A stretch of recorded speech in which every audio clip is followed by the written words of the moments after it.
Let's cut right through the noise. You clicked on this video because of keyword dirty.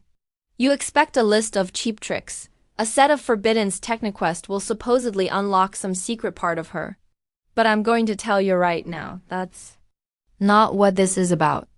The truth is far more simple and infinitely more profound. The dirty things women secretly want are not a series of actions you perform, but a reflection of the man you are.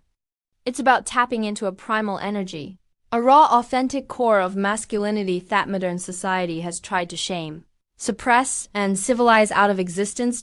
It's an energy that is not aggressive, but it is unapologetically powerful. What a woman's deepest biology craves is a man who is not afraid of this energy. She doesn't want a man who has killed this inner wolf. She wants a man who has tamed it and can command it. She wants to feel that you are a force of nature, but a force that she can trust completely. This is the ultimate paradox to be both the storm and the harbor.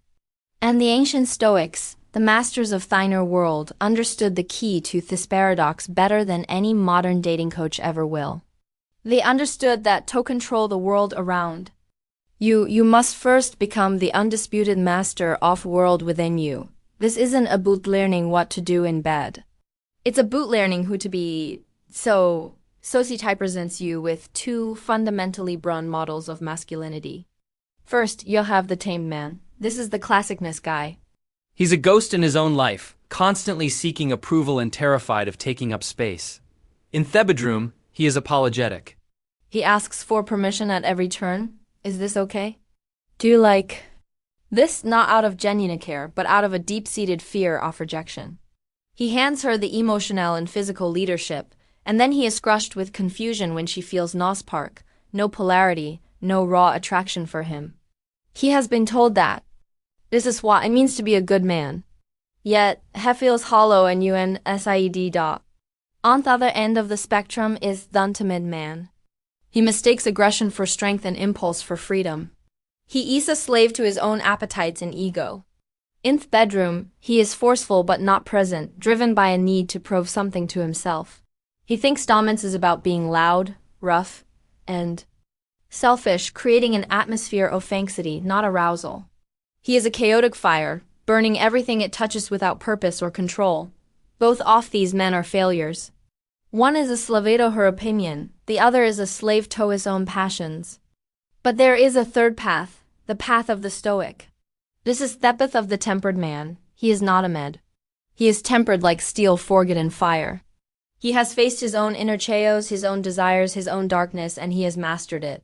And it is only from this place of absolute self-control that he can finally truly let go. The first pillar. She craves unapologetic leadership.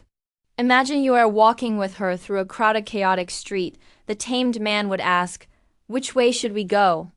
The tempered man takes her hand firmly but gently, finds the clearest path, and guides her through the crowd without a word. Shadow scent? Have to think. She can simply trust and follow his lead. This is the exact dynamic she craves in intimacy. Stop asking for a roadmap. Your role is to be the guide. When you confidently initiate, when you change positions with a smooth, decisive motion, when you set pace, you are creating a space where her analytical mind can finally turn off. You are freeing her to simply exist in a state of feeling and sensation, which is the essence of feminine energy. This isn't about being bossy. It's about being a leader she can implicitly trust. This leads directly to the second pillar, controlled dominance. Understand this distinction because it is everything. She does not want your ranger.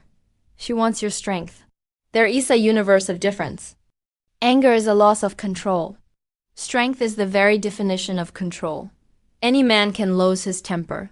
But it takes a man of woman's inner stillness to be truly dominant.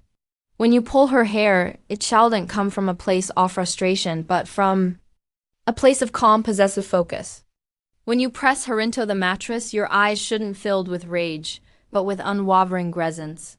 The Stoic concept of apathy not about being emotionless. It's about being free from the control of disturbing passions. Your dominance hold. Feel like an unbreakable mountain. Not an unpredictable volcano. It is this feeling of immense power wielded with perfect control that makes her feel both overwhelmed and completely safe at the same time. The third pillar is primal vocalization. In our day-to-day lives, our voices are recivilized. We use them to negotiate, to explain, to plate. But in moments of intimacy, your voice should become a tool of a different nature. It's not about the cheesy lines you read online. It's about the frequency, the vibration, the raw sound of masculine energy. It's the difference between asking a question and giving a command. A simple phrase like "look at me" when spoken from your diaphragm with a deep and steady tone can be more powerful than any complex seduction technique. Don't be afraid of guttural sounds of your own pleasure or the low growl that accompanies a deep desire. You are communicating on a primal channel, bypassing her logical brain and speaking directly to her ancient wiring that understands the language of power, presence, and possession. Now we come to the fourth and perhaps most essential pillar. Unwavering presence. This is the heart of Stoicism applied to intimacy. Most men are physically in the room, but their minds are a million miles away. They are trapped in a loop of self-conscious thought. Am I doing this right? Does she like this? Am I good enough? How much longer can I last? The moment your mind wanders to your own performance, you have already lost. The greatest aphrodisiac you can ever offer a woman is your full, undivided, unconditional elation. She wants to feel like in that moment she is the only thing that exists in your universe. This is the Stoic practice of prudent attention to the present moment. When you are truly present, you are not performing. You are simply experiencing, reacting, and connecting. All anxiety vanishes, and what's left is pure uninhibited reality. The fifth pillar requires you to become a man of profound psychological strength. It is about welcoming her shadow. Every woman, just like every man, has a part of herself that she keeps hidden from the world. It's the part that is wild, messy, perhaps a little crazy, her uninhibited self. She is terrified of being judged. For this part of her, she will test you subtly at first by showing you glimpses of this shadow. She wants talk. No. Can you handle her full reality, or will you be shocked? Will you be disgusted? Will you run back to the safety of civilized conversation? The Stoic man, because he understands humanity and has made peace with his own shadow, is not afraid. He meets her wildness not with judgment but with knowing acceptance. He becomes a safe container for her to be her complete self. And in doing so, unlocks a level of trust and abandon she may have never experienced with any O'Neills. Finally, there is the sixth pillar, the anchor in the aftermath. The act itself is a storm.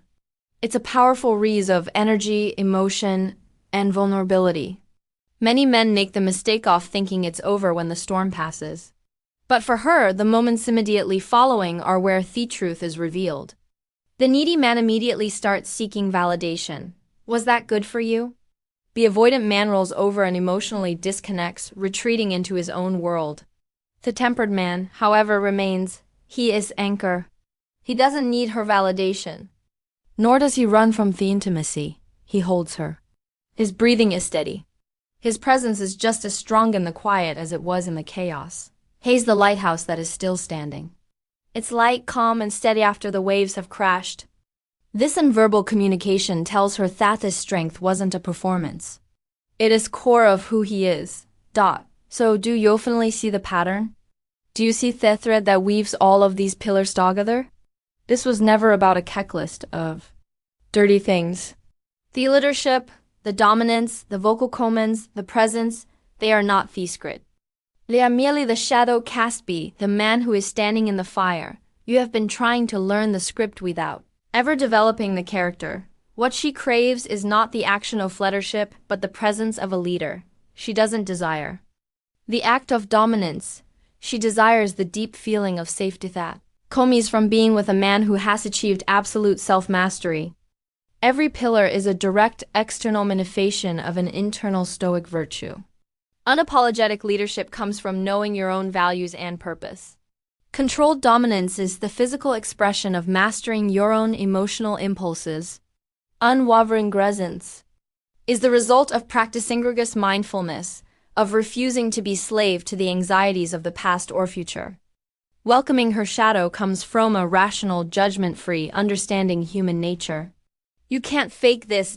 You can't pretend to be a king and expect her not to see the terrified boy * hiding behind the crown. You must stop trying to change what you do. You must begin the real work of changing who you are. The right actions will then flow from you naturally. And without effort, all of this can feel overwhelming. So, let's distill it down to a single powerful action. Your journey does not begin in the bedroom. That is the final exam, not the classroom. Your train begins right now in the small moments of your everyday life. For next 24 hours, it challenges you to do this one thing. Practice making small, unapologetic decisions. When your friend asks what you want to eat, don't say, I don't care. Whatever you want, pick a place calmly, confidently, and without needing their approval for your choice. When you're choosing a movie to watch, don't outsource the decision. Choose. 1. This isn't about becoming a tyrant. It's about building the muscle of leadership in low-stakes environments. Every time you make a clear, grounded choice, you are casting a vote for the man you want to become. You are training your nervous system to be comfortable in the seat of command. Most men are so conditioned to seek consensus and avoid friction that they have forgotten how to simply lead. Start practicing in the small things, and you will find the strength to lead in the big things. This is your first rep in the gym of your own. Will, start your training now. Ultimately, this is about so much more than attraction, dating, or sex. That is just the entry point. This is about reclaiming a potent, centered, and virtuous masculinity in a world that desperately needs it. Becoming the man we have spoken about today, the man who is a leader, who has mastered his inner fire, who is fully present, will make you undeniably magnetic, yes, but more importantly, it will make you into a man of substance. It will make you the kind of man other men respect. The kind of man who can be a rock for his family. The kind of man who can build things in the world that last. The Stoics called it building the inner citadel, a fortress within your own mind that is unconquerable by external events, by the opinions of others, or by your own chaotic impulses.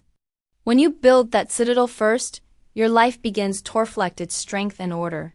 You stop seeking validation because you are self-validated. You stop fearing chaos because you are the calm at its center. This is the real work. If this resonates with you, subscribe and join this community of men who are done with the superficial and are ready to build themselves from the inside out. Comment below with the one pillar you are going to focus on first. Now go and begin the work. Stay strong.